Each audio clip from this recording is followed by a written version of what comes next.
Morning, boys. Morning, staff and parents at home. I would like to warmly welcome you to our speech day this year. We have done our very best to retrieve awards and trophies from the last 2 years. As you can imagine, this has been quite tricky. We've got lots of prizes, lots of awards for you to recognise your achievement. We have some temporary trophies. So if you're awarded one of those trophies today, please don't worry, we'll replace that for you. I hope you have a lovely morning, and I'm looking forward to sharing in your achievements with you. But it is with great pleasure that I would like to introduce our choristers.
Good morning, everybody.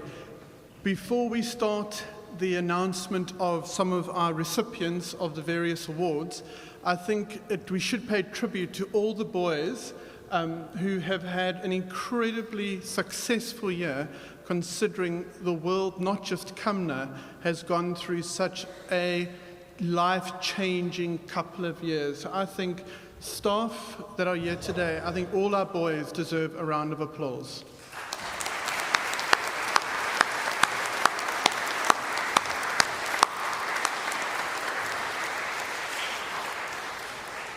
But also, we wouldn't be in the position we are today if we didn't have the amazing staff that we have in the classroom with all the boys. Education is about involving everybody. It's not just about one particular group of people. So boys, I think we need to give our staff from year 1 to year 8 a round of applause, and thank you guys.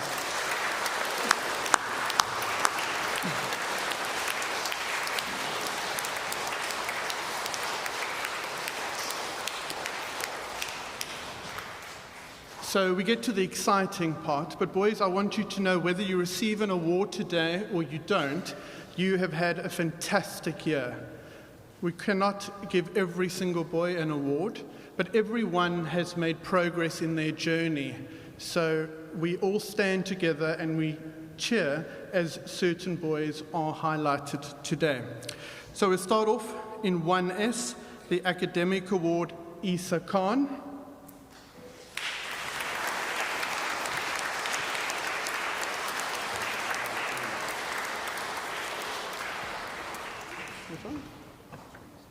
The Progress Award to Lawrence Wilson.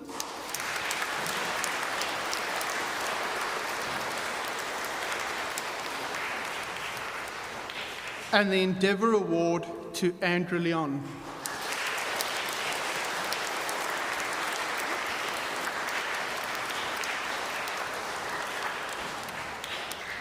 Moving on to 1C. The Academic Award goes to Sebastian Zhang.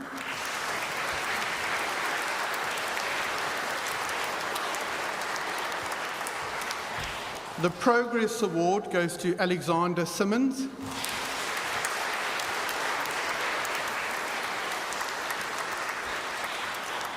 The Endeavour Award goes to Rian Patel.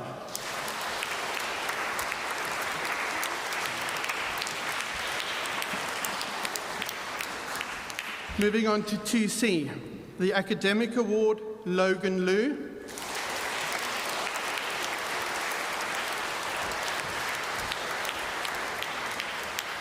The Progress Award goes to Isaac Morby.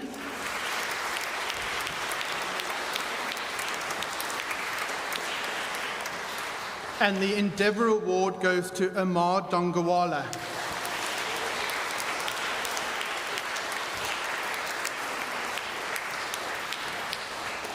(2T), the Academic Award, Sebastian Summerton.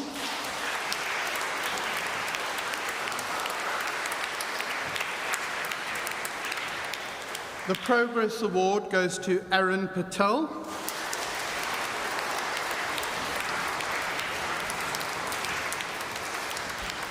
And the Endeavour Award goes to Malachi Connon.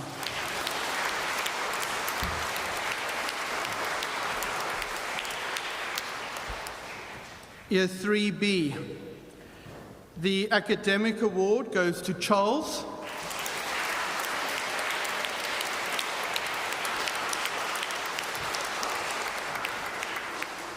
The Progress Award goes to Mihan.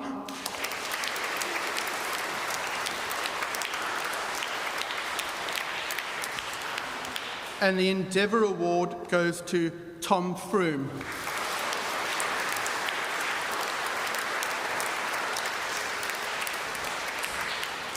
(3G), the Academica Prize, Oliver Quinney.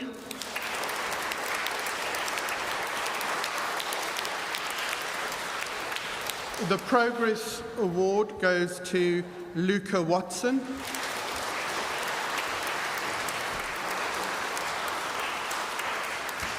And the Endeavour Award, Shivam Rawal.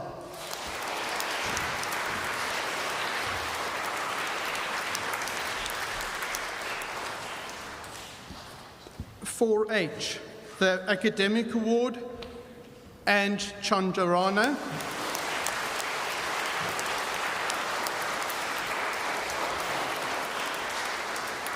the Progress Award, Micah Spiro.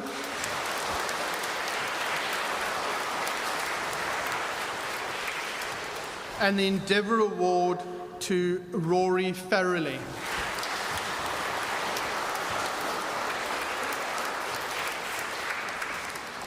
(40) The Academic Award, Oliver Schofield.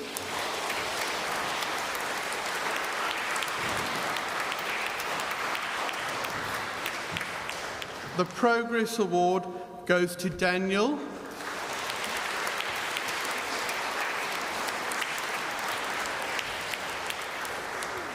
And the Endeavour Award, Ted Jones.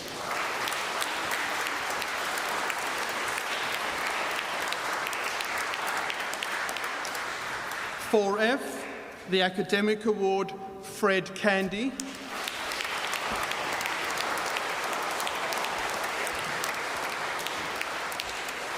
Progress Award goes to Ethan Quest Harrell.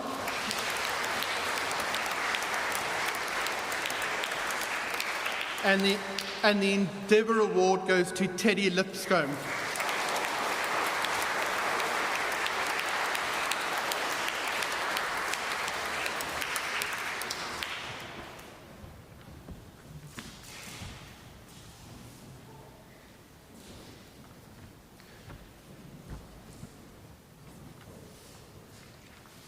Thank you, Mr. Bolton. And moving on to the upper school, I'd like to echo Mr. Bolton's words about the amazing year that our boys and our staff have had in 2020-21.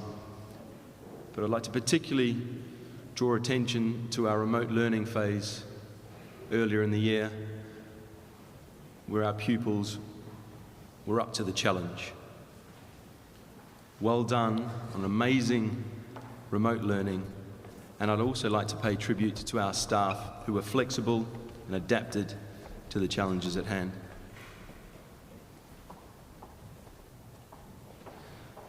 Five B prizes. Academic Prize, Maitri Gunaratna.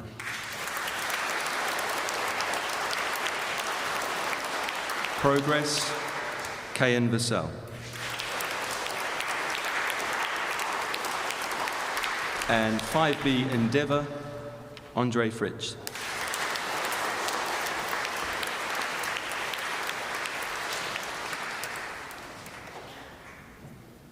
(5V) Academic Prize, Kiran Legendra.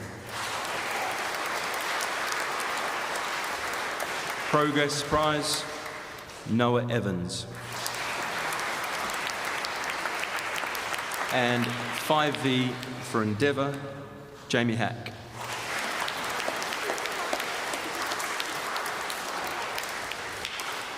Moving on to 5T,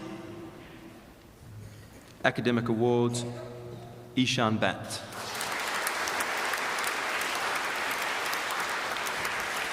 (5T) Progress, Joshua Epsom. And 5T Endeavour, Alfred Beasley.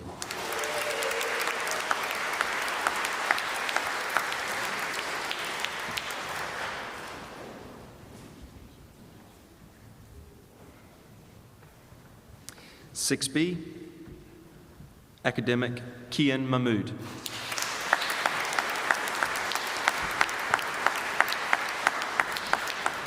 Progress, Kyle Delling.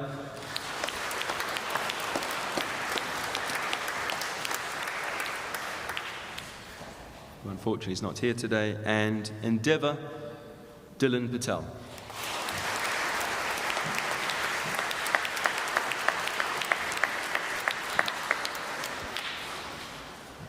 Moving on to 6I, Academic Prize, Anesh Laxman.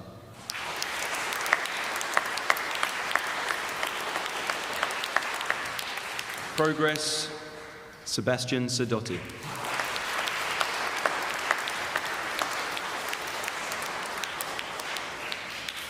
And Endeavour, Zachary Butterfield.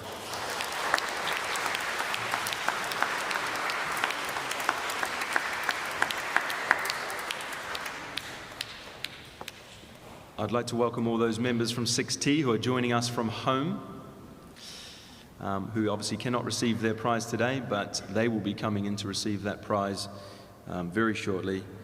6T Academic Prize, Michael Jerome.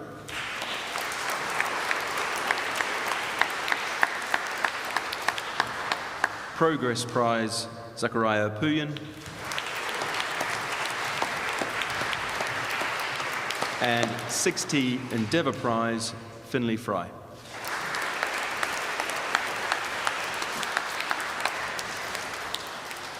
And moving on to Year 7, 7-0 Academic Prize, Ibrahim Bakulani.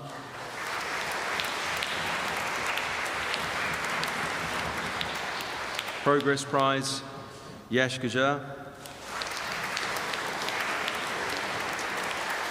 And Endeavour Prize, Hamza Khan.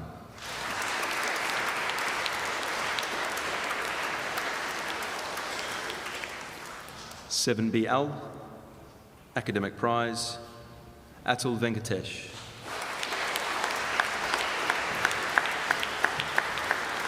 Progress, Samuel Olasanya. And Endeavour, Babatunde Adebanjo.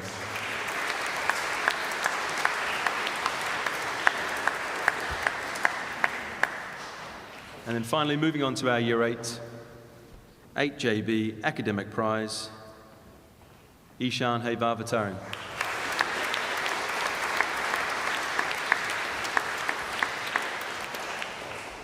Progress, Bilal Kamal. And Endeavour, Daniel Amos Phillips.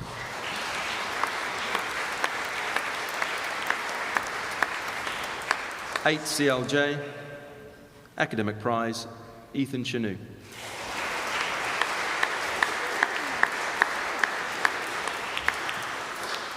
Progress, Caleb Kaba.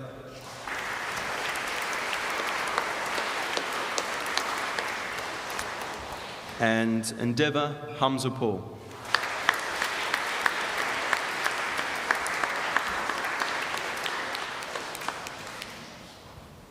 Well done to all the recipients, but all boys, for an amazing academic year. Thank you very much.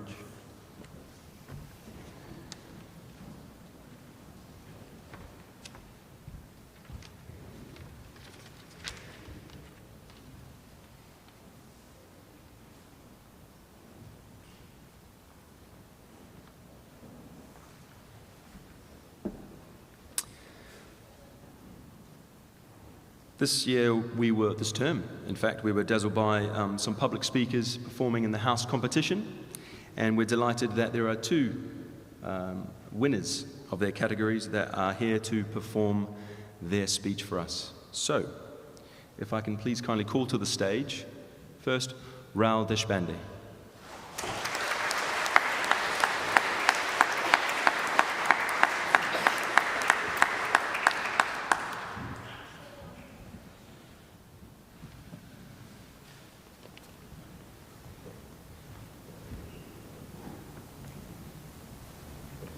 My name is Rajesh Pandey and I'll be performing Please Mrs. Butler. Please Mrs. Butler, this boy Derek Drew keeps copying my work, miss. What shall I do?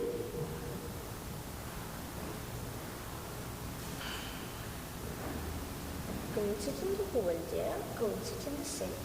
Take your books on the roof, my lamb. Do a terrible thing. Please, Mrs. Butler, this boy, Derek Drew, keeps taking my rubber, miss. What shall I do? Keep it in your hand, dear. Hide it up your vest. Swallow it if you like, love. Do what you think is best.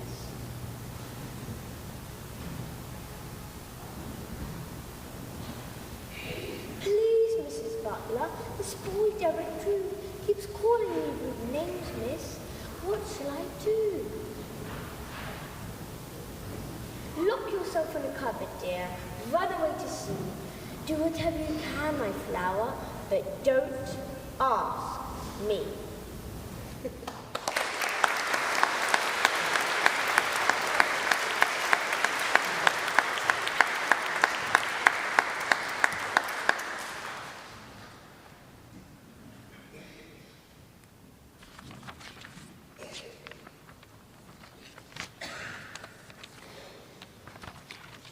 Well done, Rao. And the senior winner, Kian Mahmood.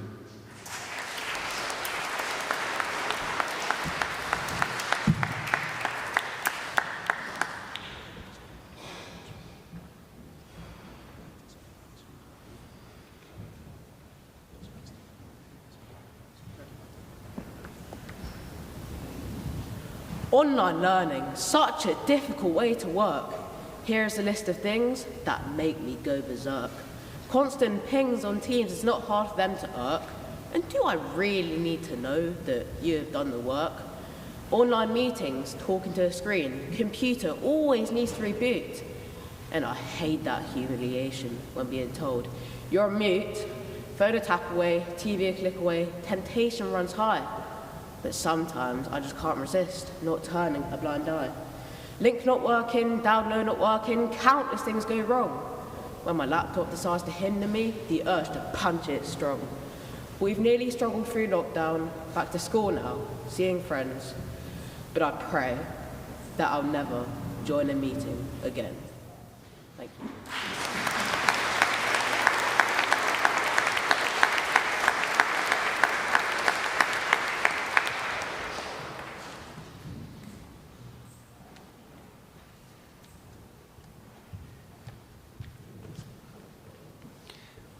Well done, Kian. I believe he wrote that himself, so really, really well done there, and well presented to both.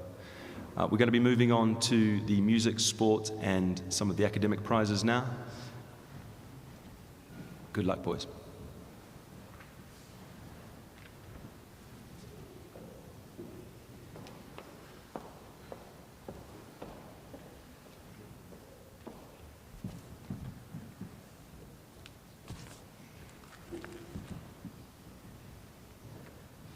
Good morning, everyone. This is a somewhat unorthodox way to start a speech about music, but bear with me. This term in computing, we've been looking at a bit about the Mars rover. And the Mars rover mission, as you may know, or the craft, was known as Perseverance. And I asked the boys in 4T yesterday if they know what the word perseverance means. And one of them had this fantastic definition. He said, it means to keep on trying even when it's difficult. And as I got home yesterday and reflected on that lesson, I thought, actually, that's a really good summary of what it's been like in the music department this year too. We've kept on trying, we've persevered, even when it's difficult. It really encapsulates the spirit of the Cumnor music department to me. Having that perseverance, both the staff and the boys, to deliver such an excellent standard of music and to keep on trying, even when it's difficult. In the autumn term, for instance, all of our music clubs, the choristers, the orchestras, were all had to be split up into bubbles.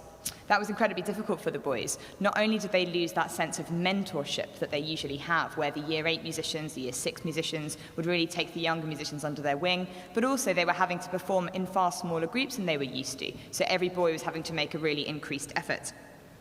Additionally, class singing became much harder. Singing is such an important part of what we do in the music department at Cumnor. It really underpins all of our curriculum. It helps us explain concepts to the boys in a really very practical way and helps them to get involved with it. But this became very, very hard. So instead, the boys had to persevere. They had to give up their own time to come and audition in their breaks, in their lunch times, to take part in the choirs.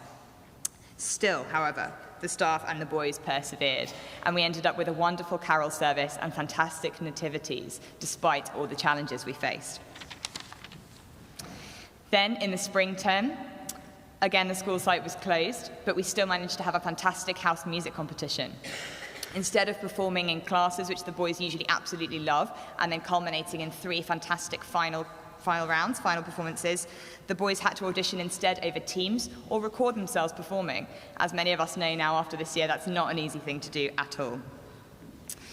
They coped with all of this, however, the boys, to do a fantastic house music final, semi-finals and the final actually, which was adjudicated by the wonderful director of music at Whitgift, Mr. Albie Elson. Still, the boys persevered.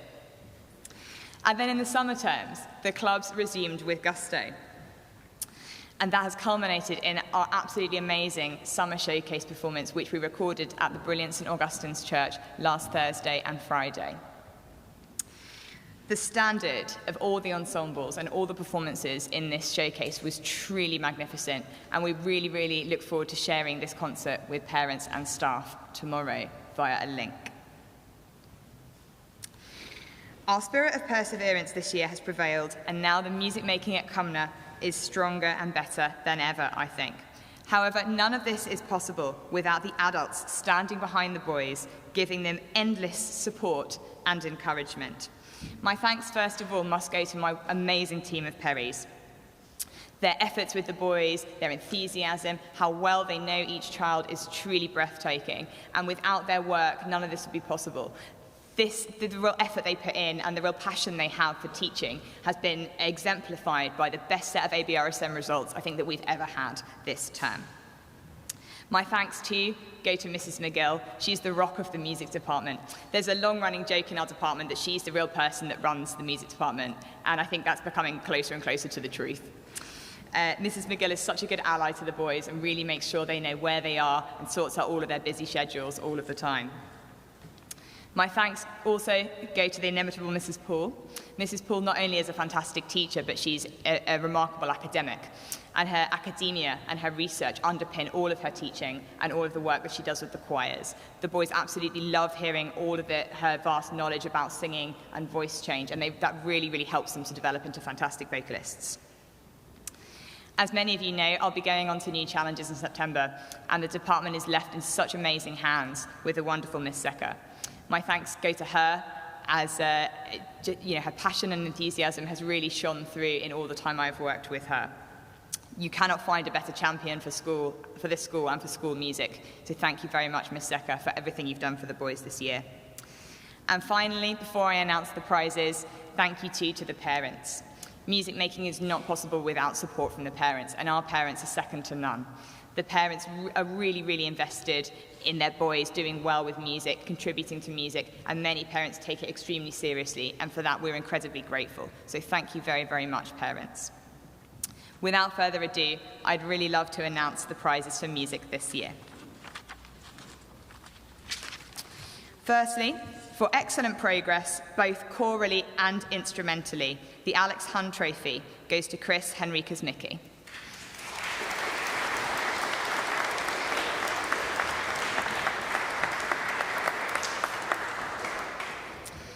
The Music Cup for excellent contribution to the music department goes to Harry Fisher.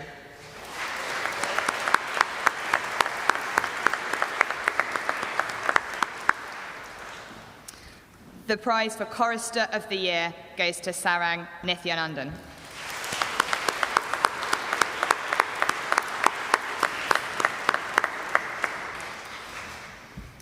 The Fred Young Cup, which goes to the most helpful member of an ensemble, goes to Arjun Kashyap.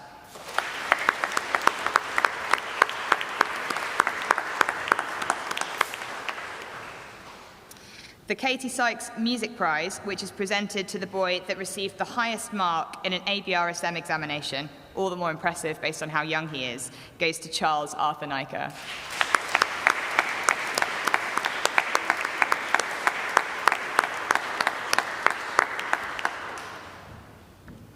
And finally, the Samuel Young Cup, which is presented to the Musician of the Year, goes to none other than Ishan Bhatt.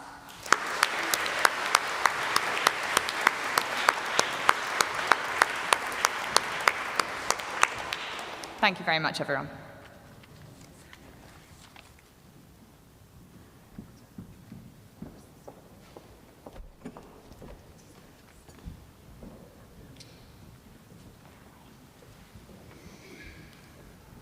Good morning, boys, parents, fellow teachers, and Mr. De Castro. With the country in the midst of the COVID pandemic and pupils feeling more isolated now, more than ever, we here at Cumnor House School have tried our very hardest to get each and every boy back to participating, competing, and being part of a team. So the autumn term, which is our football season. After putting the boys through their paces with football trials, house cross-country, fitness training, the Cognita Global Active Challenge and house football, we were one of the first schools in the country to return to competitive inter-school football fixtures. And it was great to see our boys flourish as part of a team, even if it was for only 1 or 2 games. Our under-11A team were very lucky this term to attend the Oakwood 7-a-side tournament, in which they won all 5 games, bringing home the trophy. Hopefully England can follow suit over the next 5 or 6 days. So this leads me to the Footballer of the Year award. It goes to 2 boys. Both have worked incredibly hard on their game, defensively strong, can play in any position. Both have represented the independent schools football rep sides. The award goes to Aidan Adams-Coleman and Malachi Patrick.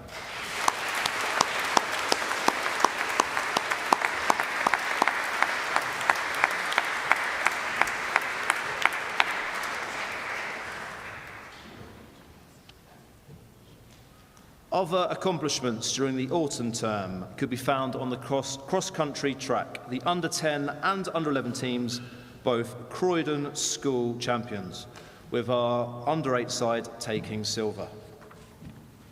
So the spring term, our rugby season, was mostly spent in a national lockdown. Once again, we had to adapt. Not only were the boys sent weekly skills and drills online, but each week they had the opportunity to join a live lesson with one of their sports teachers for a fitness circuit. The boys also had the opportunity to compete in exciting activities such as the Mount Everest Challenge, as well as multiple virtual fixtures against other schools. A special mention must go to Michael Jerome, who was the quickest over 1 kilometre in the world for all Cognita schools at under 11 level. So we'll just give Michael Jerome a round of applause.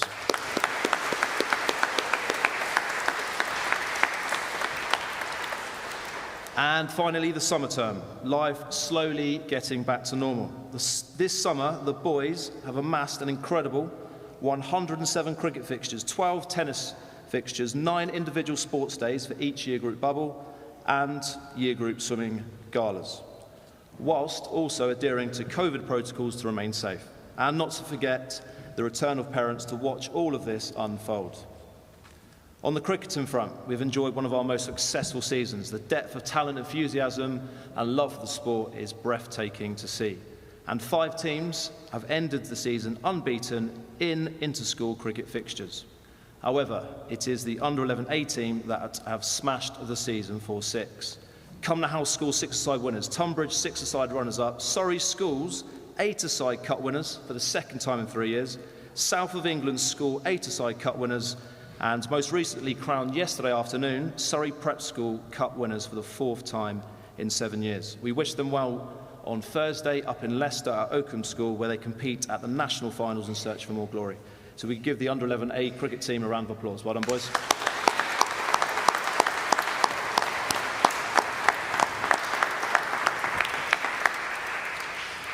Despite so much success lower down in the school, the Cricketer of the Year award goes to a Year 8 boy.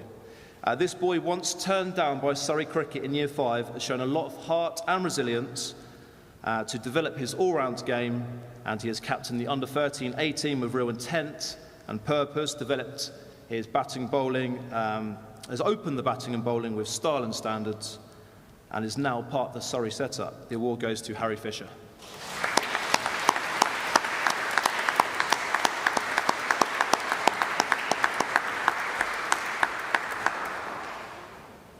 The next award is for tennis.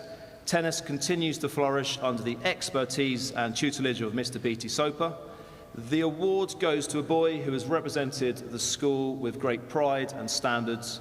It goes to Rohan Patel.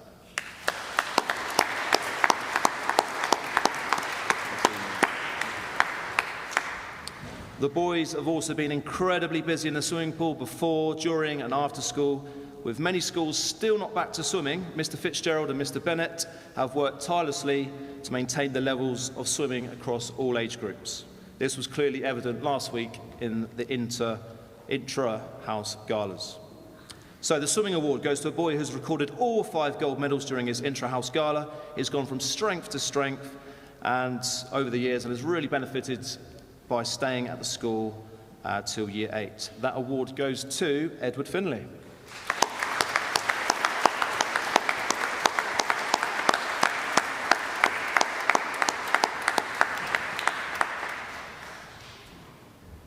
And the final award, the best all-rounder of the year. This goes to the ultimate competitor, Mr. Cumnor in the sports arena. He's represented the school 18 level for all of our 3 main sports, football, rugby and cricket. He's been a member of the swimming squad. He's been part of the cross-country teams. His competitive nature will never, ever be forgotten. The award goes to Rayan Bamsey.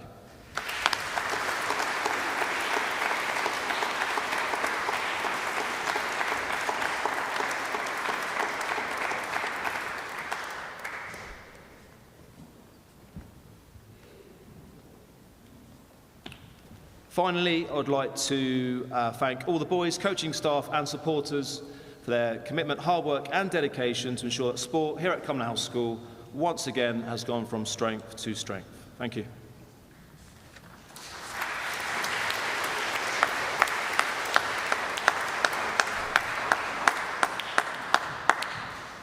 Thank you, Mr. Brotherton. It gives me great pleasure to announce the academic prize winners. So we'll start with Lambda first, and Mr. Bolton will agree with me that we have had so much success in our Lambda exams recently. We've got so many boys who want to do Lambda with Mr. Simmons. I think it's 70 odd. It's really popular. So the Junior Lambda Cup goes to Shivam Rowell.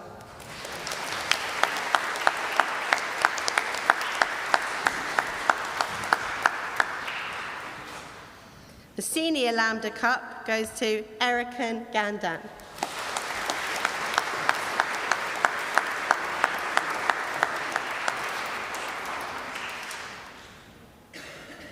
This way. I'm going to announce the next few winners with quite a big space in between because they're from different bubbles. So for public speaking, our infant winner is Daniel Korshaj.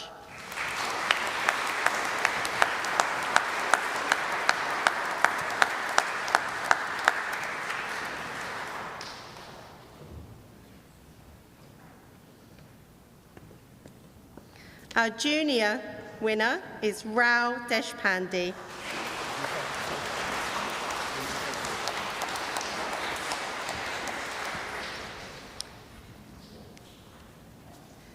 And what a fantastic performance, Rao. Well done. Our senior winner is Dominic Klassen.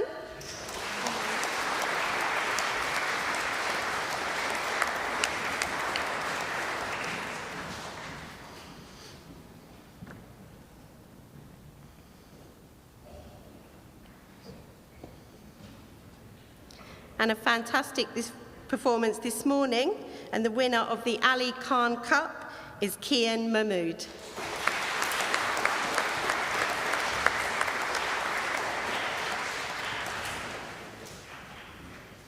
Now, you will have seen in our weekly newsletters the wonderful art that the boys have done, and I would like to thank Mrs. Irvine, Mrs. Kelly, for their creativity and hard work.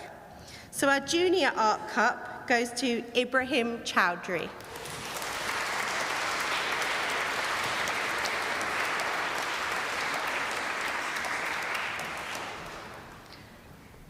Our Middle School Art Cup, Chris Henrik Mishi.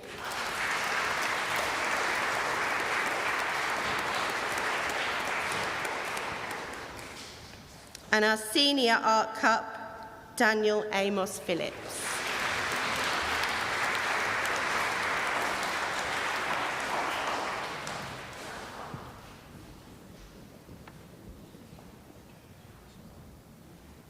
Our Intermediate Computing Cup goes to Arjun Kashyap. And our Senior Computing Cup who actually blew me away in a recent Dragon's Den performance with bots. Had no idea what was going on. Kyle Thaper.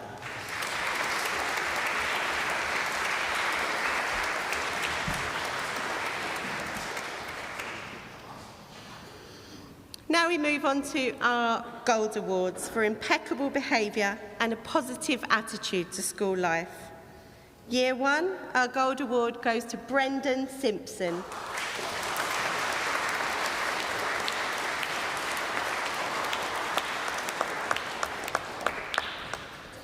And in Year 2, our Gold Award goes to Jonathan Sang.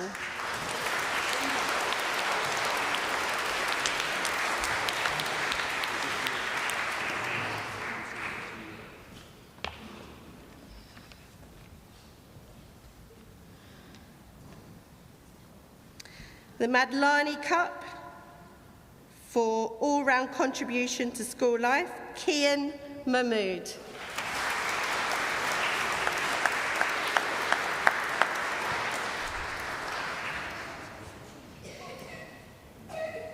The Pace Cup for English Endeavour and Progress, Babatunde.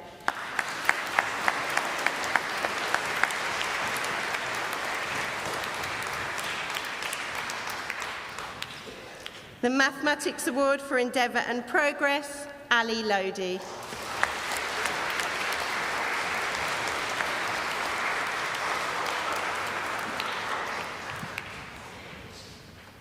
And our Senior Academic Awards for English, Ezekiel Asigo.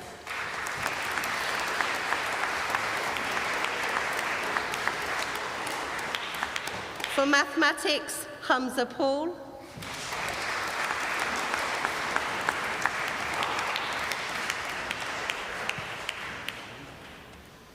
For Science, Hamza Paul.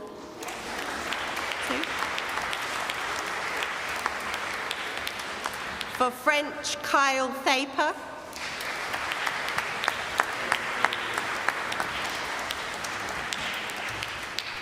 Humanities, Ethan Shanu.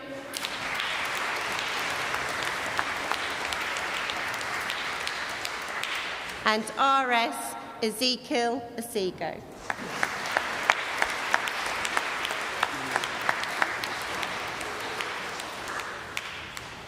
Congratulations, boys.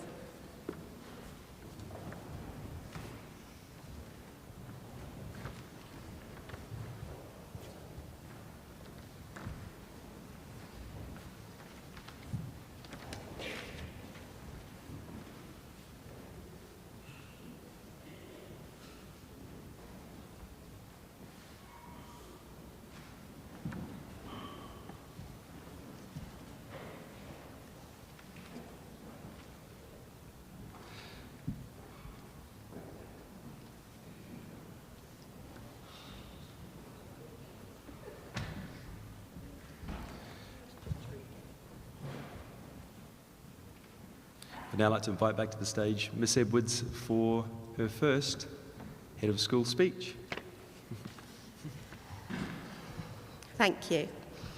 I'd like to take this opportunity to welcome the boys and staff to our speech day, and our parents who will be watching this at home later today. We do hope you will be able to join us in the church next year. Speech day is not just an excuse for Mr. Jones to wear his academic gown, but an occasion for us to reflect on the school year and to celebrate the many successes achieved by you, the boys, of Cumnor House School. Not only have we had many successes, we have encountered many challenges this year, as a school and as a community, but I have been astounded at the resilience and courage of our boys who have dealt with the changes from on-site to online learning with maturity and enthusiasm. In September, we opened our doors for the first time since the first lockdown in March 2020. It was an exciting feeling to be back at school, despite the restrictions and extensive measures put in place. I have such admiration for everyone here and know that the bonds we have created in the face of adversity will continue as we begin to emerge from the other side. Whilst we operated a near normal timetable, there were many things we were not able to continue. Parents' evenings, our annual carol concert, and many more events moved to the virtual world. Although our football fixtures were initially put on hold, we were one of the first schools to safely return to football. Bubbles were not to be broken, but despite this, our goal was to make sure the boys were able to access as many opportunities as possible. And my sincere thanks goes to the games and music departments, who had the particularly difficult task to make sure training, fixtures, swimming lessons, swim squad, instrumental lessons and choir practices went ahead, just in a very different way. We were fortunate enough to be able to roll out our one-to-one devices programme for Year 3 to 8 with extensive training for staff and pupils on Seesaw and Teams. This was no mean feat, but with the technological skills of Mr. Turner, Miss Alton and Miss Secker, not only were they able to provide us with some fantastic training, they also led some excellent parent workshops. I am extremely proud that we were also able to give the boys the opportunity to take part in extracurricular activities. This is and will always be a huge part of life at Cumnor. Whether it be online or in a school, it gives the boys the opportunity to try new things, build new relationships, and work collaboratively. In January, I took on the role of head of school and was truly humbled to receive many congratulations and good wishes from our boys, parents and staff. The senior leadership team combined have been at the school for many years, many more than we would care to reveal. And I was only prepared to take on this challenge with the support of two very special colleagues, Mr. Jones and Mr. Bolton.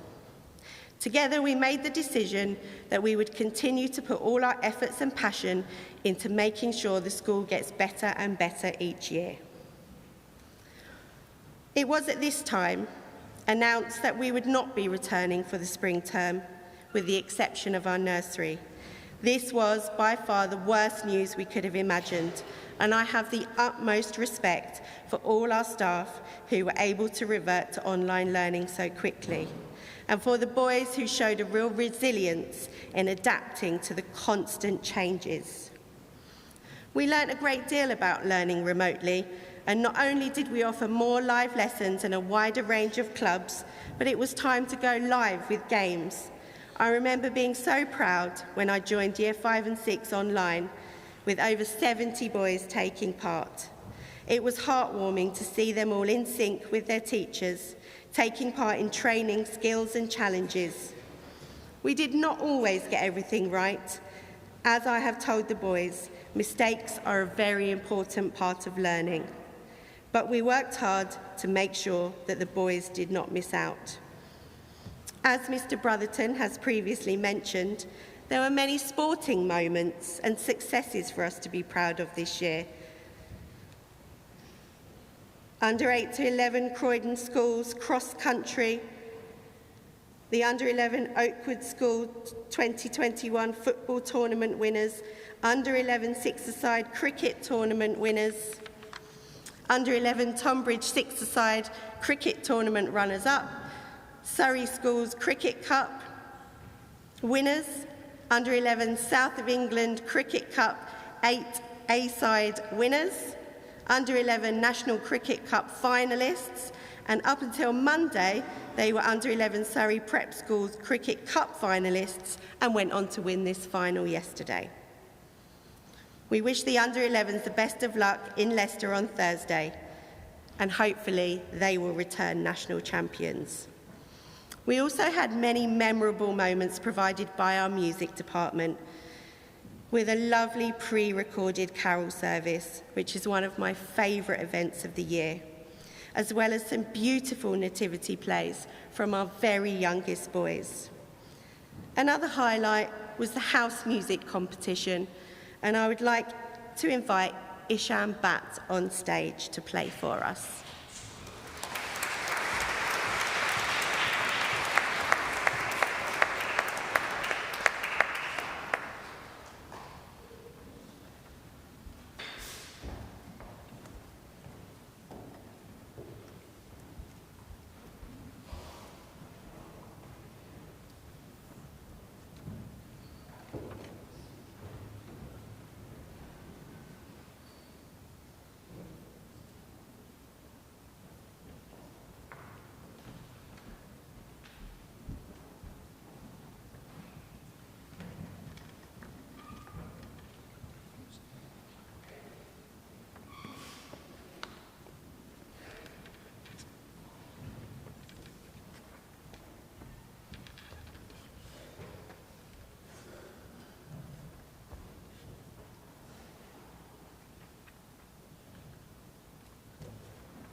Thank you, Ishan. Music making has been challenging for the team, particularly when online, but as Miss Alton told me, the determination and perseverance of our musicians has resulted in great practice. As I said, we invited some of our youngest boys to play in our house music competition, and they did not disappoint. The boys were able to take their ARBSM exams in person, and you will see in our sensational summer showcase recording very soon, the boys have continued to excel in their music. As the summer term has progressed, we have been able to begin welcoming our parents back to some of our events. We hope you enjoyed the sports days, swimming galas, and charity day. I know that having you on the sidelines always encourages the boys to do that little bit extra to show you how well they are doing. We've also had some fantastic scholarship and awards. In 10, 11 and 13 plus, this year the boys achieved a total of 41 scholarships and awards shared among 21 boys. An amazing achievement despite the challenges for sitting exams under the restrictions. Our boys were also not only offered prestigious places at the local independent schools such as Trinity, Whitgift, Caterham, Royal Russell and the Cedars, but further afield, Reigate Grammar, Lingfield, Worth, Tunbridge and Brighton College, and not forgetting the boys in Year 6 who were awarded grammar school places, which is, in academic terms, equivalent to an independent school scholarship. This is also the time of year to say goodbye to those of you who are leaving us. As Mr. Jones said so succinctly in the recent Leavers barbecue, once a Cumnor boy, always a Cumnor boy. We are extremely proud of what you have achieved, and each and every one of you are great ambassadors to the school. We are also saying goodbye to some of our staff. Miss Alton, who will be embarking on a new career in software development, and judging how fantastic she was during remote learning, I have no doubt she will be extremely successful. Mrs. Paul is to be congratulated for securing a Director of Music post at Blackheath Prep. I'm sure you will agree with me that they are very lucky to have her. Her passion and enthusiasm for all things musical has meant that she has been a real asset to us. Mrs. McLaren has been with us for 22 years and has been a hard act to follow as a Year 3 form tutor. Mrs. McLaren's contribution to the school is truly valued. We wish her all the best. We also say goodbye to Madame Bartlett, who has been with us for 13 years.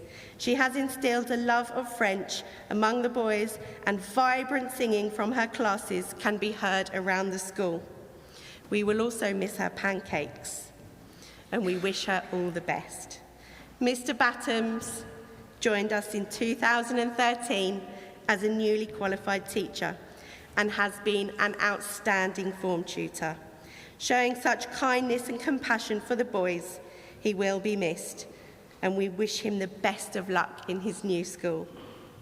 After being with us for a year, Mrs. Lee Foote will be moving into secondary school teaching. She has been a wonderful member of staff, and her scientific knowledge and skills have guided the boys through the curriculum. Miss Harrison, who has been with us for 3 years, is relocating to pastures new. We wish her all the best in her new role. I know that the boys and staff will miss her fun nature and bubbly personality. Mr. Duke stepped in at a moment's notice in January amid the closures, and we were fortunate that we were not missed by the boys when he took over our classes. We wish him all the best in his new role at Sydenham Prep. They will be truly missed, and we wish them all the best in the future. And perhaps I should add, once a Cumnor teacher, always a Cumnor teacher. With the new academic year approaching, there will always be a reflective approach on what has gone and what is to come. Whilst there will be many new innovations we will continue to use, such as our devices in lessons and homework, we are also introducing a number of new platforms to enable us to be ahead of the curve when it comes to EdTech. As you will see, we have already invested in making the classrooms and school environment one of inspiration. Close alignment with the girls' school means that we will be able to share good practice, enhance our joint provision, and become a stronger team. I would like to take this moment to celebrate some of our recent successes. Firstly, our nursery and reception provision has been awarded the Early Years Quality Mark. The Quality Mark for Early Years promotes and supports the development of young children in their communication, language, and early mathematical skills. This is achieved through providing investigative learning opportunities suitable for the stage of development each child has reached. With support from skilled practitioners, such a positive start in the early years gives every child the bedrock of a good education and sets them up with the skills they need for their future school and adult lives. I am also pleased to announce that we have been shortlisted for the Independent Schools Awards for Sporting Achievement. With the national finals on the horizon, this is well deserved. And finally, I would like to take this opportunity to thank the staff, not only our educational staff, but our admissions, marketing, finance, admin, operations, catering, all those without whom the school wouldn't be able to function. I would also like to thank the PTA, Mrs. Grant and her team, and although there have been a number of events that we haven't been able to carry out, we did enjoy the circus on Sunday. And finally, I would like to leave you with something which resonated with me recently. It's part of a story that I have shared with the boys, and I know that they will remember it well. It was a wonderful world of waste and wonder, of poverty and plenty, back before we understood why hindsight's 2020. You see, the people came up with companies to trade across the lands, but they swelled and got much bigger than we ever could have planned. We'd always had our wants, but now it got so quick. You could have anything you dreamed of in a day with a click. We noticed families had stopped talking. That's not to say they never spoke, but the meaning must have melted and the work-life balance broke. And the child's eyes grew squarer, and every toddler had a phone.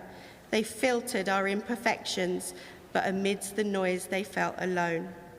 But then in 2020, a new virus came our way. The governments reacted, told us all to hide away. But while we were hidden amidst the fear, and all the while we dusted off our instincts, we remembered how to smile. We started clapping to say thank you and calling up our mums, and while the car keys gathered dust, we looked forward to our runs. Old habits became extinct and made way for the new, and every act of kindness was now given its due. And so when we found the cure and we were allowed to go outside, we all preferred the world we found to the one we'd left behind. Thank you.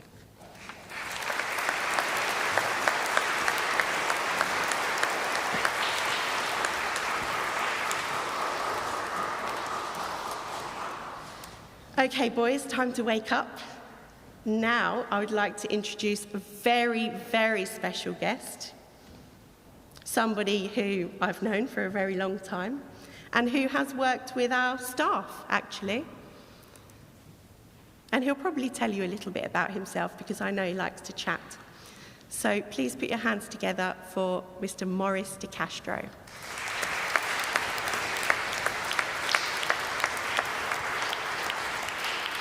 Thank you. Good morning. Have you heard of the Cumnor Way? Yes. Are you sure? Yes. I believe you. I only heard about it recently, very recently, when I was invited to come and speak to you. And what I heard about it, I love, because tell me if I'm wrong. I believe it's about courage, yes. Compassion, yes. Belief, yes. Endeavour, yes. Integrity. What have I missed? Nothing. Thank you. I love it. The only thing is, I wish it wasn't just the Cumnor Way. I wish it was the world way. The world way. Can you imagine if 7.5 billion, I think that's what it is, 7.5 billion people on this planet woke up every morning and went to bed and put their head on the pillow every night with courage, compassion, belief, endeavour, and integrity. Can you imagine? The world's already incredible. Can you imagine if everybody lived the Cumnor Way? I used to wish a lot. I still wish.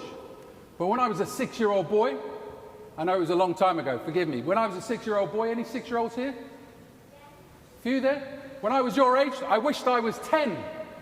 Anybody wish they were 10? No? When I was 6, I wished I was 10. I just wanted to be a bit bigger. When I was 10, I wanted to be 13. I wanted to be a teenager. 13. When I was 13, I wanted to be 17. Because I could drive, I could learn to drive. When I was 17, I wanted to be 21, because then I'd be a man. So they told me. Now I'm 57, and I want to be 6 again, or 10, or 13, because I've learned so much, and I wish I had that knowledge, just some of that knowledge when I was your ages. I know you've heard this from your parents, you've heard it from your teachers, but I'm here to share some ideas with you. Some of them might be a bit crazy. I have a bag of tricks here. I've learned a lot of stuff. Anybody got one of these at home? Not a toy one, a real one. This is a hamster. Who's got a hamster? Hands up. A few of you? When I was a small boy, I never had a hamster, but my son did. My son's all grown up now. He's 27 years old, but when he was, I think, 4 or 5 years old, he had a hamster. And I learned a lot from that hamster. My son's name was Reese. He loved the hamster. I loved the hamster. But here's what I learned. Put your hands up again if you've got a hamster. Do you notice what they do? They sleep all day. And they run around all night long. Have you noticed? All night. They keep you awake. And when they're not sleeping or running around, what do? They eat. When I used to watch this hamster, my son's hamster, I say we both loved him, I used to think, what do they think about all day? What do these hamsters think about? What's going through their minds? Do they even think? The hamsters think? I'm sure they do. But how do they think? How do you think? I want to try a little experiment with you. In a moment, not yet, but in a moment, I'm going to ask you, each of you, to close your eyes. Not yet, stay with me. I'm going to ask you to close your eyes, and then when I ask you to, I want you to stop thinking for 15 seconds. You don't have to worry about the time. I'm going to count the time. All right? Everybody clear? Can you close your eyes? And stop thinking now.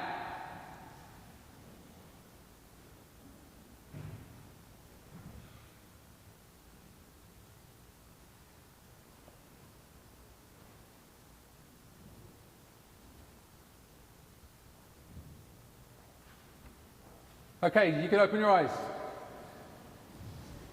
Hands up if you stop thinking. What about over here? Anybody stop thinking? Oh my word, here? So many people stopped. Did you stop thinking, Miss Edwards? I've tried, if you did, congratulations. I've tried thousands of times. Thousands of times I've tried to stop thinking. And I haven't been able to. I don't know how you can stop thinking. You see, we're thinking all day long. But how many of us stop to think about the way we're thinking? I like to look at it like this. Here's a jar, just a jar of water. But in it is some earth from my garden, my back garden. And you can see it's nice and still, but if I shake this up, look at that. It's cloudy, it's messy, it's all jumbled up. The clear water, the water, for me, represents our minds. I believe that the brain is made up of something like 70% water anyway. So think about that. We have this incredible gift of mind, and then we have all these thoughts. We're thinking all day long, aren't we? We're so busy, being busy, most of us, just thinking. So wouldn't it be great if every now and again we just stopped, just for a few seconds, to ask ourselves, what am I thinking in this moment? Am I really aware of my thoughts? What am I thinking? And are my thoughts helping me to be the best that I can, to live with those values? Am I heading in that direction? Or are my thoughts holding me back? So sometimes, imagine this. 15 seconds, 4 times a day, that's a minute, 1 minute. Can you imagine, of your day, we have 1,414 minutes in a day. Imagine if you just took 1 minute, 15 seconds, 4 times, just to stop and say to yourself, in the quiet of your own mind, what am I thinking? And how are those thoughts making me feel? You see, you know that it's our thoughts that drive our feelings, and it's our feelings that drive our behavior, and it's our behavior that drives our results. So don't we owe it to ourselves to think about the way we think? That's the first thing I'd like to share with you. The second thing is this. Who's been to Disney? Anybody over here, Disney? A few Disneys? Wow, I love it. If you learn nothing else from me today, you have to go to Disney. You have to go. It's the happiest place on earth. It really is. But I first went, I took my son, as I say, he's all grown up now. I took him when he was 5 years old. And this was a long time ago. It was at the time when, have you heard of a character called Buzz Lightyear? Anybody like Buzz, or is that just me? Well, my son, when he was 5 years old, he loved Buzz Lightyear. I think Buzz Lightyear just arrived on the planet at that time, and he was all the rage. So my son was just obsessed with Buzz Lightyear. He wanted to be Buzz. And when we went to Disney, we went to Orlando in Florida. They had this ride, a Buzz Lightyear ride. Has anybody been on that? Isn't it cool? Well, my son, because he was such a fan of Buzz Lightyear, he wanted to go on this ride. So we went. We took him on this ride. If you remember, it's like this capsule, this space capsule. Do you remember with these laser guns? And it's spinning 360, and you have to sort of shoot these targets, and you score points. Do you remember? Well, can you imagine my son, 5 years old, really excited, his hero, Buzz Lightyear. He got in this ride, and he span round and round and round, but he didn't do very well. He didn't score very highly, and he was really sad, he was really upset, he was really disappointed, because he had convinced himself that he was as good as Buzz Lightyear, and that he was going to shoot all these targets and score well, but he didn't. That's a horrible feeling, do you think, for a young boy? So you know what we did? My wife and I, his mum and I, we took him back onto the ride. Again, and again, and again, and again. We probably spent the whole morning on that Buzz Lightyear ride so that Reese could master that ride. And by the time we finished, he had one of the highest scores of that day. He was invincible, he was unstoppable. He felt like Buzz Lightyear. Anybody ever felt like Buzz Lightyear? Great. Keep that feeling with you. Keep it throughout the summer when you break up, and keep it for the rest of your lives. Talking about Buzz, that was a challenge for my son. He was a 5-year-old boy. I learned a lot from that. And throughout my life, as you will see, and you've already had them, we all have challenges. They're coming at us just about every day. And we have to face those challenges. And that's why you've got these incredible values that come the way to help you. I want to share with you a challenge that somebody gave me recently. But to demonstrate it, I need some help. Mr. Jones, I need 3 brave souls teachers and 3 brave souls boys. Any ideas? Volunteers.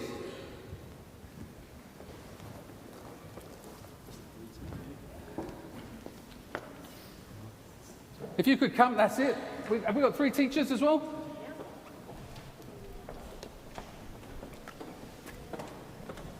Okay. I'm going to give you each a piece of rope. Ah, we're missing something. Piece of rope. Have you seen this trick before? There you go. Are you sure you're up for this? Did you volunteer or were you picked? Selected volunteer. Selected. Turn them around so we can see them. Yeah. Right, if you could turn round, because I believe, has everybody got a piece of rope? Here's your challenge. Right, here's their challenge. Teacher, could you do me a favour and stand over here, please? Do you mind? Because we're going to have a bit of a competition in a minute. Let's have a little bit of a gap so we can tell the teachers from the boys, can we? Just to be clear. Right, here's the challenge. This is going to be a bit difficult because we've got cameras. What I want you to do in a moment is I want you to hold the rope like this. They're going to hold the rope like this, yeah? Their job is to try to tie a knot in the middle of this rope, but without releasing either side of the rope. So they can't put it down, drop it, or anything like that. They have to hold onto the rope and tie a knot in the middle of it. If it doesn't get stuck on their watch, like that. Did you see that? Did you see that? Pay attention. Don't these teachers pay attention? Okay. No. Let me demonstrate. Watch carefully. Okay? The rope. Are you following me? Drop it. Da-da. Everybody got that? Your turn. There you go. So, hang on. Before they do this, let's have a competition. Teachers versus the boys. The first person is going to be the winning team. So, even if one of them gets it, is the winning team. Who do you think is going to win? The teachers or the boys? Okay, come on. Come on, hands up. What about the teachers? Hands up for the teachers. So 6 people think the teacher's going to win. It's all yours.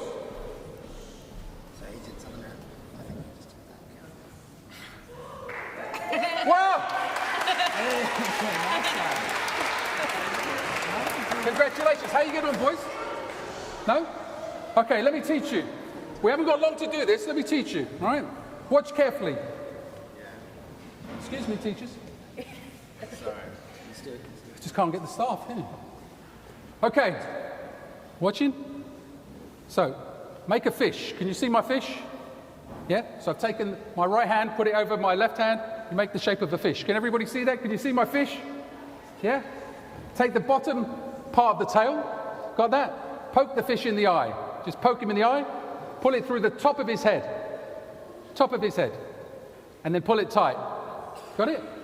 And then you're up with one of these like cradle looking things. You take one of these fingers, preferably the middle finger, hold the piece of rope on the right nearest to your thumb. Is everybody following along? No, not at all. Because if you're going to be trying this at home, you could do this at home. You just need a piece of rope.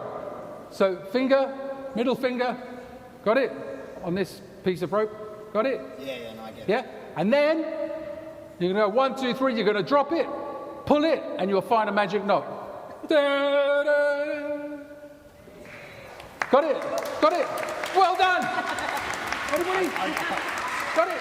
Yeah. Got it? Got it. The point is, if we spend another 10 minutes, 20 minutes, I don't know how long it'll take, I can guarantee you that each and every one of you, you'd be masters at this, you'd be experts at this. But the point is you'd have to want to do it. If you, in the audience, or you at home, if you're watching this at home, said, well, that's all well and good, Morris, but that's just a stupid magic trick. I'm not really interested in that. You will never do it, because that's your mindset, isn't it? If you said, you know what, whether it's a trick, doesn't matter what it is, I want to learn to do that. When somebody gave me this trick a while ago, I couldn't do it. I struggled. I really struggled. It felt impossible at the time. But I made a decision, just a personal decision, that I wanted to learn to do it. And I practiced, and I practiced, and I practiced. Do you remember my son in Buzz Lightyear? I did this with a silly piece of rope, because I made a decision that I wanted to do it. And I was going to focus on doing it at the exclusion of all other distractions. Repetition, together with reflection, is the mother of learning. Repetition, together with reflection, is the mother of learning. That's what you guys are teaching all day long, I'm sure. Want to have one last try? Would you like to demonstrate? No. Okay. Got it? Right, make a fish. I know this is hard. Most people can't do this, so I think she's just showing off. I don't know, maybe she watched it on YouTube. Right, make a fish, got the fish. Bottom end of the tail, poke him in the eye, pull it through the top of his head. Everybody with me so far? Got it? It's got a shape like that, something like that? Yeah? Middle finger, see the middle finger? Hold the bottom end of the rope. And 1, 2, 3, you've got to release the thumb on the right finger. Release the thumb. So you're still holding on. You're holding on to the rope here, but you're releasing the thumb. Drop, pull. What's wrong with my rope? I think we've got dodgy ropes. Now, if you really, really want to learn how to do this, you might think, well, I'm not interested in that. But if you want to learn how to do this, find Mrs. Sullivan. She mastered that. She'll teach you how to do it. Or Mr. Bennett, I believe, knows. And Miss Edwards, I think. Before you go, I want you to give them a round of applause, please. Because that isn't easy. You get to keep the ropes. You get to keep the ropes. It's a little gift for you. I know it might be a bit old for you, but just to remember. Never give up. Buzz Lightyear. I'm not giving you a Buzz Lightyear. I have another gift for you. This is a phone. Don't worry, it's not a real phone. It's just a notebook. And you think, I'd rather have the phone than Buzz Lightyear. Yeah. Okay. You can make a swap with the boys. Thank you. You can keep the rope. Keep the rope.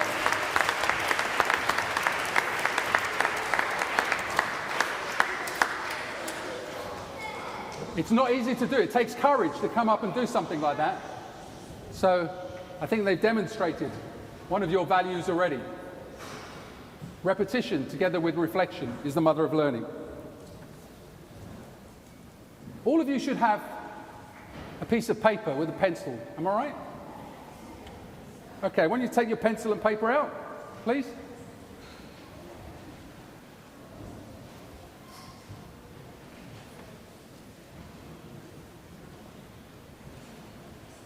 And what I'd like to do, I'm hoping that there's a teacher in each row here somewhere.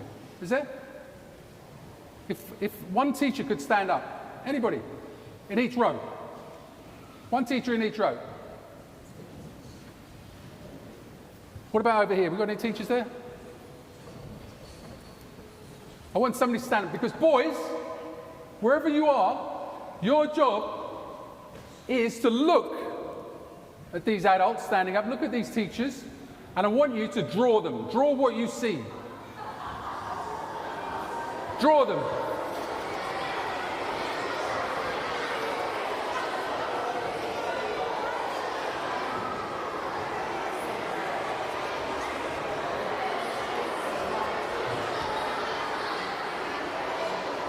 I'm only going to give you a minute, so make it quick. Draw them. Draw what you see.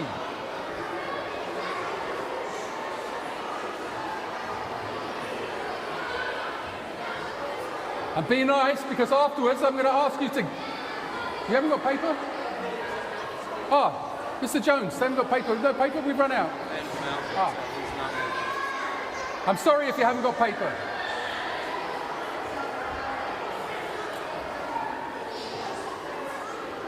We're going to give you another 20 seconds. Just draw what you see.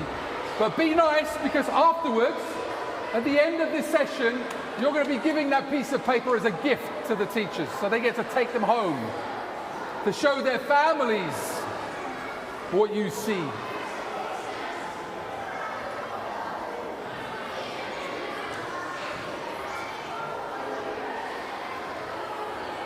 I'm going to count to 10, then we're going to wrap it up. 1, 2, 3, 4, 5, 6, 7, 8, 9, 10. Time out. Time out. Teachers, if you can sit down for me, please.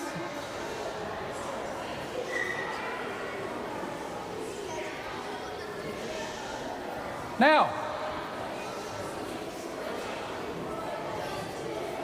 if I could get your attention back, please.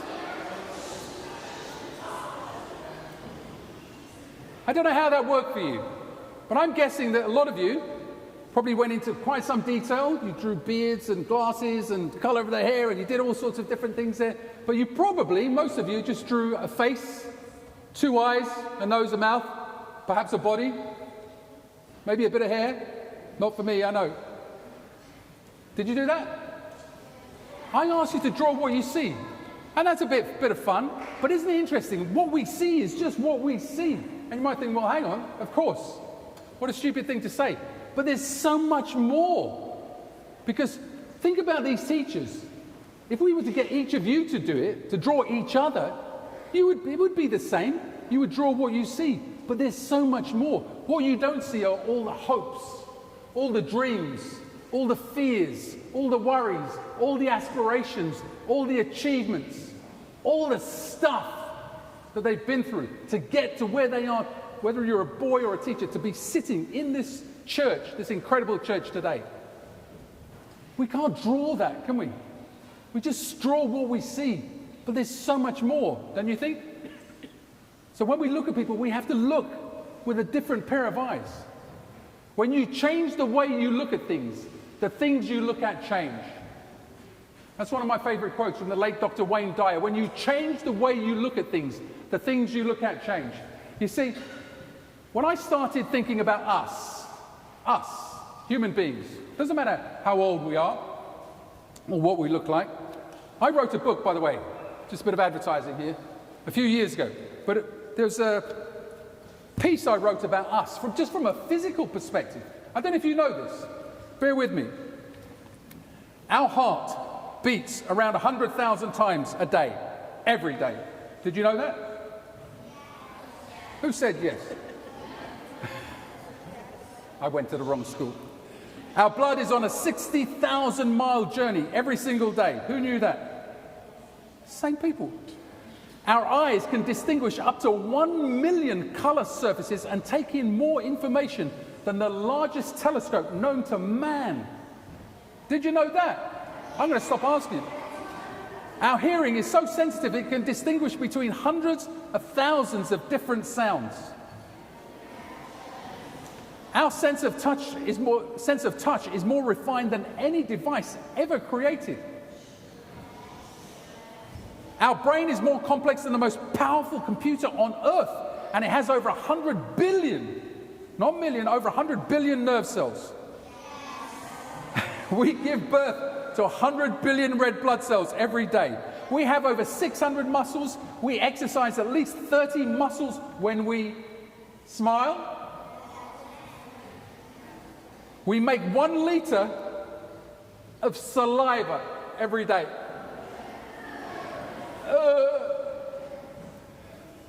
And it goes on and on. There are 45 miles of nerves in the skin of a human being. Our brain generates more electrical impulses in a single day than all of the world's telephones put together. This is you and I. This is every single person in this church. And that's just scratching the surface. I could go on and on and on. I could write a whole book. I could talk for hours about how incredible we are. Did you know how incredible you are? You didn't know? That's one of the things I want you to stop and think about. When you do that, when you think 15 seconds, 4 times a day, think about how incredible you are. That's just the basis of a human being. That's physiologically. What about all the other stuff that we can't see? When you know that, it's hard, really hard, if not impossible, to not be in love with yourself. Because we're amazing creatures. You know, there was a playwright, his name was Archibald MacLeish, that said, the only thing about a man, I don't know why he didn't say woman as well, so forgive me for that, but this is what he said, the only thing about a man that makes him a man is his mind. Everything else you can find in a pig or a horse. What a horrible thing to say, but we're incredible, aren't we? So when you're feeling confused or worried or upset or doubtful or anything like that, just remind yourself how incredible you truly are. You still got your pieces of paper? I apologize for those of you who don't have paper, but you could do this exercise another time. I'm sure the teachers will let you. On the other side of that piece of paper, here's something else I want you to do. One of the richest people on the earth, still today, is a chap called Bill Gates. Anybody heard of him? He's not the richest. He used to be. He's not the richest. I think he's about 4th. When I looked last night, he was worth something like $125 billion. Now, that's not enough to live on, is it? But it's not a bad start. $125 billion. So I want you to use your imagination. This is tough, because you really need to stretch your minds here. Use your imagination. Let your minds go crazy. I want you to imagine this. I want you to imagine that Bill Gates and I are best friends. I know, it's a stretch. I'd love it. But just imagine we're best buddies. And Bill Gates, he heard about the Cumnor Way. And he was so impressed with the Cumnor Way and the work you guys are doing. So he said, Maurice, when you go to meet these guys on their speech stage, I want you to give them a gift. All of these boys. You're using your imagination there, right? I want you to take them out and they can buy anything they want. I have all the money that you need on this planet to get anything you want. No holds barred. He said, the only thing that's going to hold you back in terms of what you spend my money on is your imagination. If you can imagine it, if you can conceive it, I'm the one person on the planet that has the money to at least try to get it for you. It may not even exist on the planet. You might say you want a time machine, or you want a superpower, or you want an island or a jet. I don't know. But what I want you to do is to write down on the piece of paper on the other side what you want. You've got, money is not an object, right? If you've spent his $125 billion, he's got rich friends. He can go and get more. So forget about the money. You can have anything you want, even if it doesn't exist. What are you going to have? Write it down, please. You've got 30 seconds to write down what you're going to have.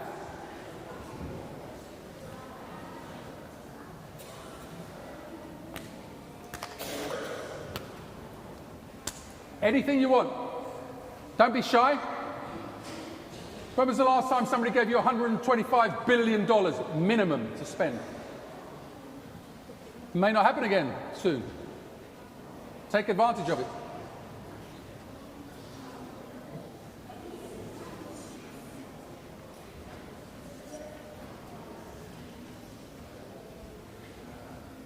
I'm going to come over here quickly. Has anybody got anything written down over here? What are you going to buy? Tell me. Nintendo Switch. Anything? Anybody over here? What are you going to buy? Sonic. Over there? A million Sonics. The boy at the back. A mansion. Oh my God. Well, what about over here? Anybody? Just a couple. What are you going to buy? A Porsche. What color? White Porsche. With the glasses. PS5. You'd like to buy yourself another $1 million. I like it. Let's come over here quickly. Couple over here. What are you going to buy? A private jet. Just for you. And your family. Are you going to go to Disney? Let's come over here. Sorry, I haven't got much time for this. Yeah.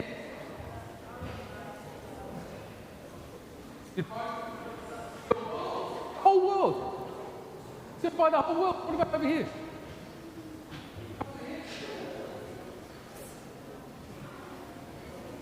Okay.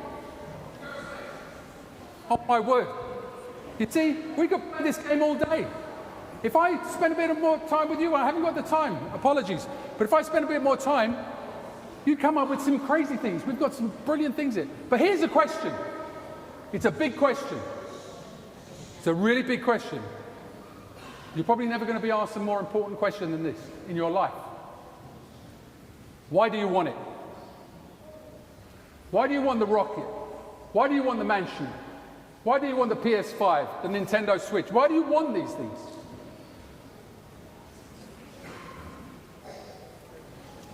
It's not within my gift to open up a long discussion with you, but if we did, we could spend a lot of time talking about this. I do this exercise in workshops with a lot of adults, and it becomes a very interesting conversation. But I want to wrap it up for you. It's just a view. It's just my view.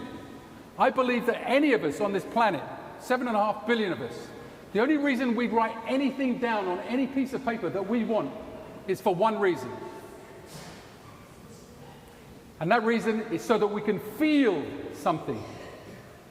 It's so that we can feel something. You see, we're emotional beings. We get to feel. It's the gift of life. We get to feel. And we all want to feel different things, and it changes day to day.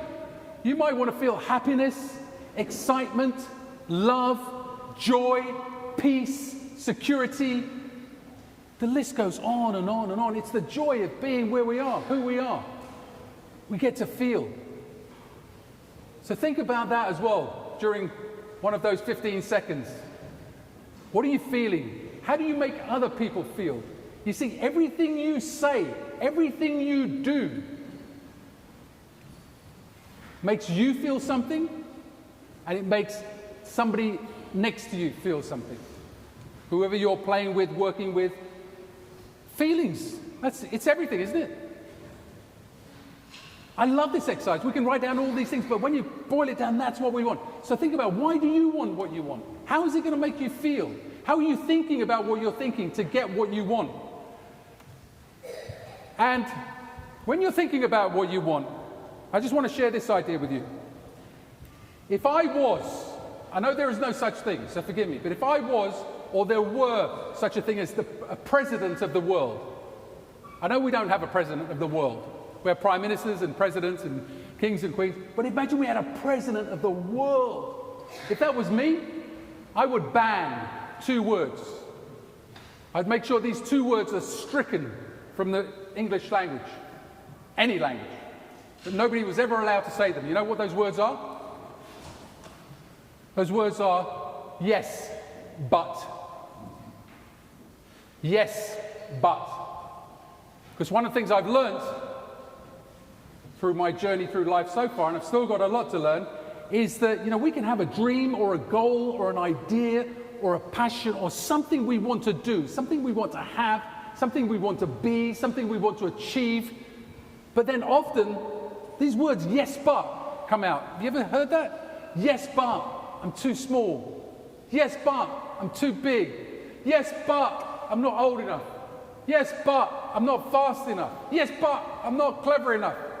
Yes, but, yes, but, yes, but. And then we step back into safety. And nothing changes. Don't use the words yes, but. Use yes, and. Now, I'm not saying you say yes to everything, because some ideas are stupid, agreed? Sorry, silly. Silly?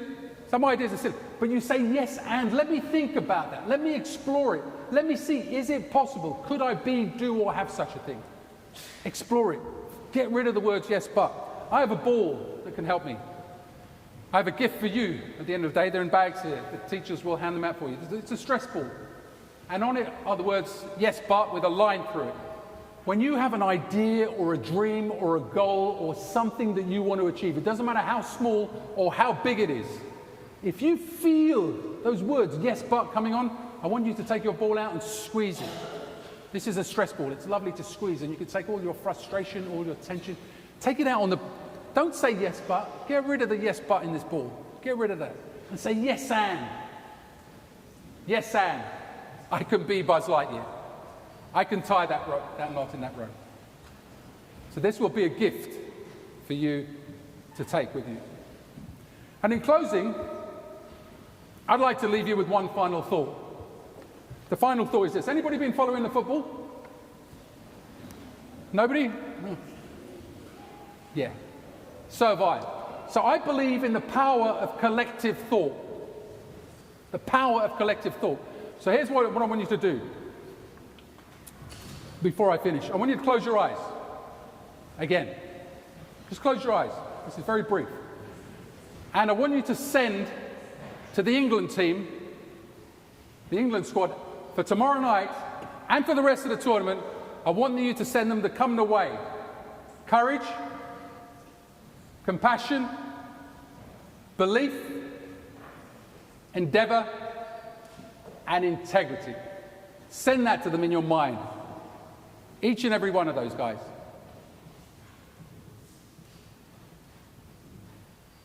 You done it?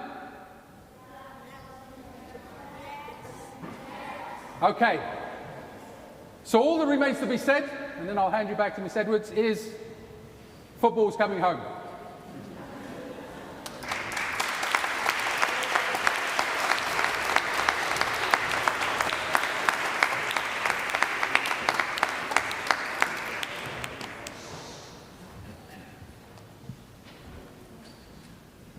Thank you, Morris. Mr. De Castro, I've heard you speak now 3 or 4 times, and I could listen to you all day long.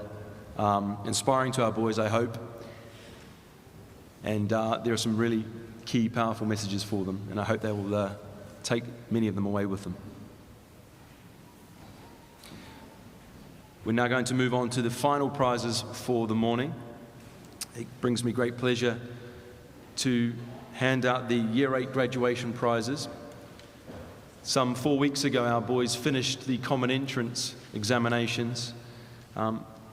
It's been a difficult year for those boys in examination years. Our Year 6 boys, our Year 8 boys. And tomorrow you'll receive your Common Entrance certificates and your grades for Common Entrance. And many of you will be proud, I hope, and pleasantly surprised.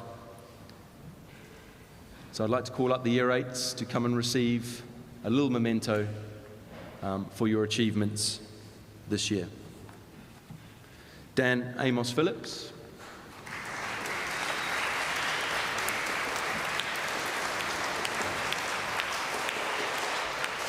Tavian Byfield. Freddie Draper. Harry Fisher.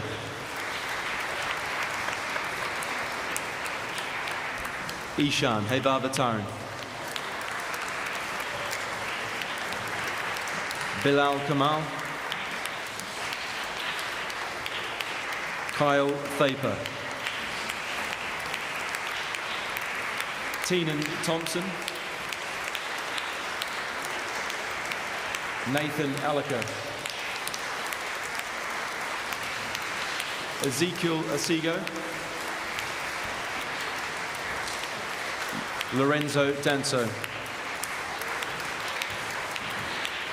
Edward Finley.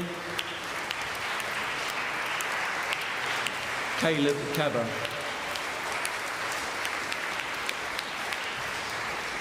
Zahar Molefe. Hamza Paul. And Ethan Shanu.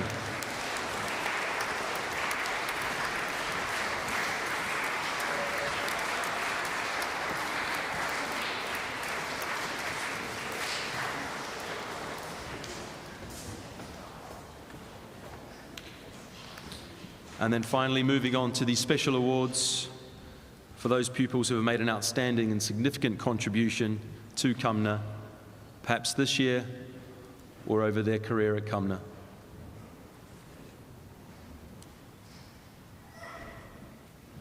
Brings me with great pride to award the Charlie Hutton Cup for Spirit and Endeavour to Ishan Hevavataren.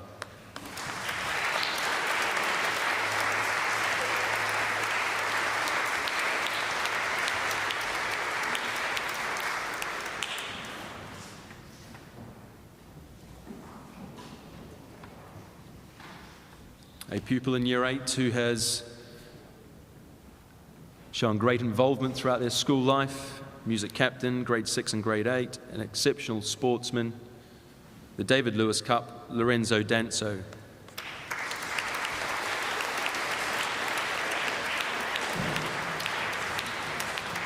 Unfortunately couldn't be here. The Subramaniam Cup for commitment, epitomises this boy, an impressive young man, Ethan Shanu.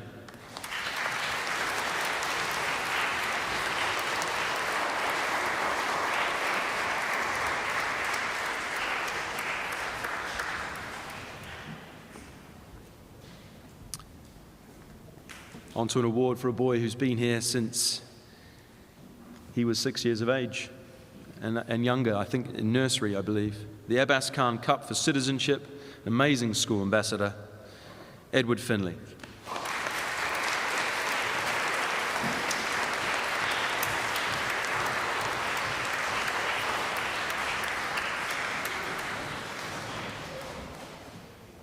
And there are 2 awards left.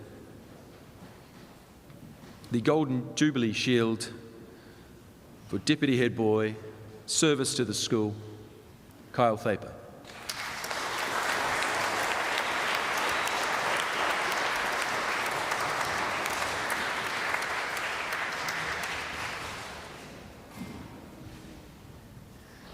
And last, but certainly not least, the Headmaster's Cup,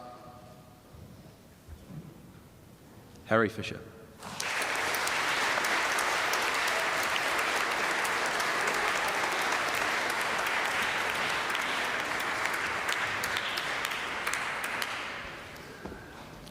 And don't go too far, Harry. You can take your photo. collect your thoughts, and then I'd like to invite Harry to come up and say final words for the pupils of Cumnor House.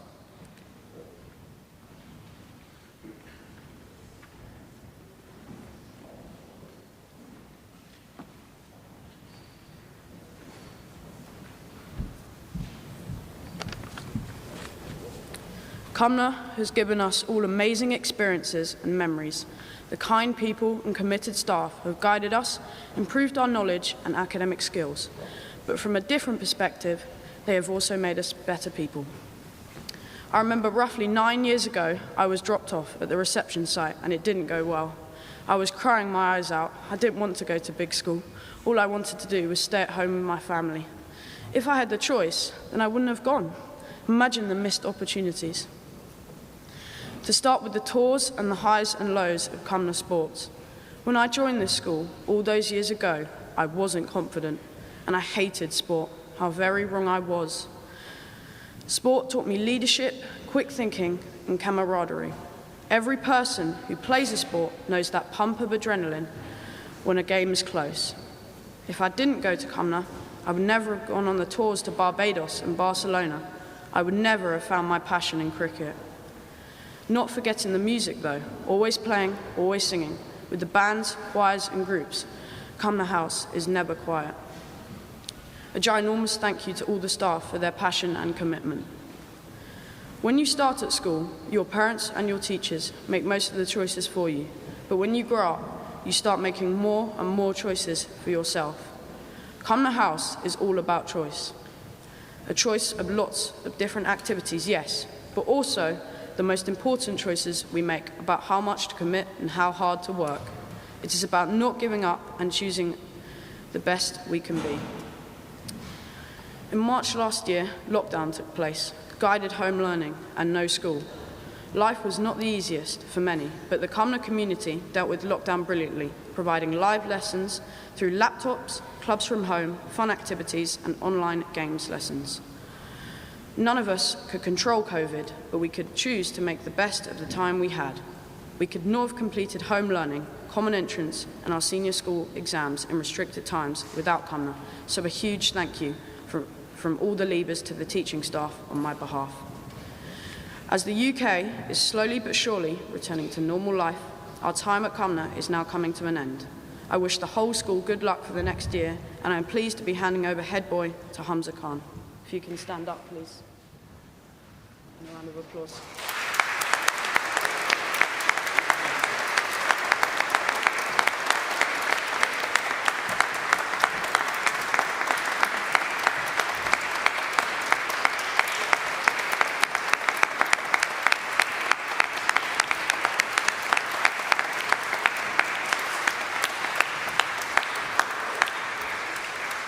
For those who are leaving, I know we will remember Cumnor, the choices and opportunities given to us we are grateful for, the memories I will always have in my heart.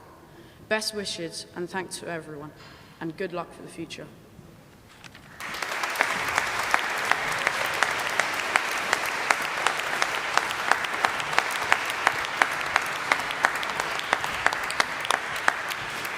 Thank you very much. I just wanted to remind Harry that I actually taught reception when he was 5. And I remember him coming in on that first day in his little blazer.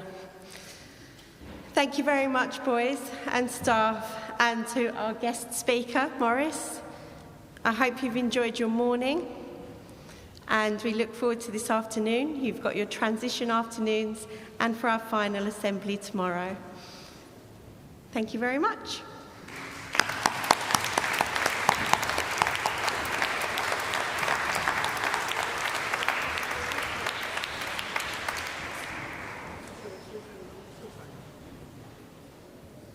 This part was not part of the script, but I think this is going to echo what our guest speaker spoke about today.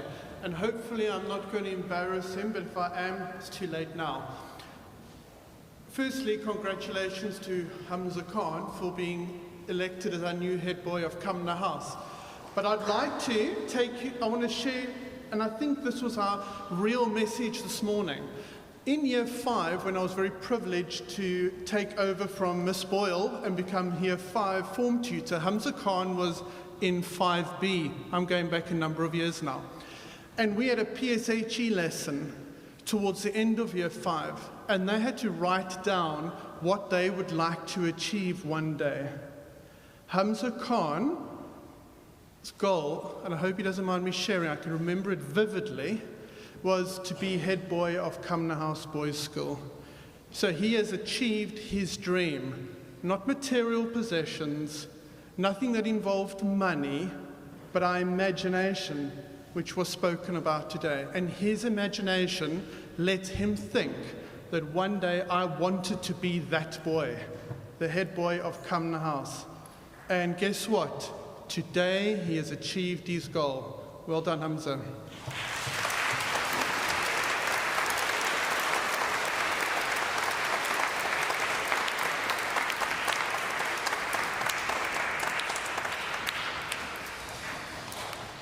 Finally, thank you to those parents who have joined us from home. We hope you've enjoyed it from the comfort of your sofa. And massive thank you to the boys for your behaviour, conduct throughout this service. 2 hours sitting patiently listening. Thank you so much.